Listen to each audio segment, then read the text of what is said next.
These are three stocks that people made fun of but are now crushing the market. The first stock is Monster Energy Beverages.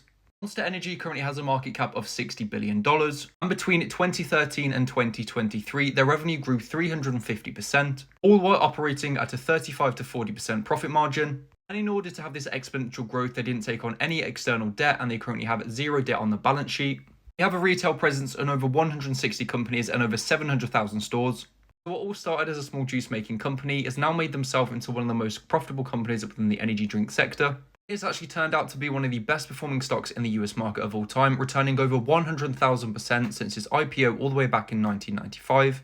The second stock is Church & Dwight. They currently have a market cap of $23 billion and are currently the owners of popular brands such as Arm & Hammer, OxyClean and Trojan. They have an earnings per share growth of around 12% annually over the past decade.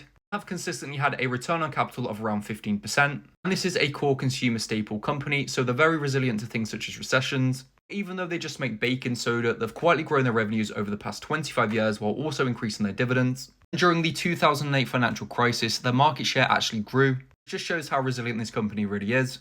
Last but not least, we have Domino's Pizza. Since its IPO all the way back in 2004, Domino's has returned over 6,000%, and they are one of the pioneers in online ordering and delivery tracking. They work off a franchise basis, so have a very light capital business model, and in 2023 they produced $475 million of free cash flow. Since 2009, they've continued to grow their earnings per share every single year, becoming one of the most popular takeaway pizza places globally. Not many people know this, but in the early 2000s, Domino's Pizza actually had a very bad rep, and a lot of people made fun of them, but they had a complete rebrand, and since then, this stock has only gone up. While a lot of people were laughing at these companies, a lot of investors held and they made a lot of money. But this just shows that sometimes you have to go against the whole market sentiment. If you enjoyed this video and want to see more finance videos, make sure to follow my page and double tap the screen.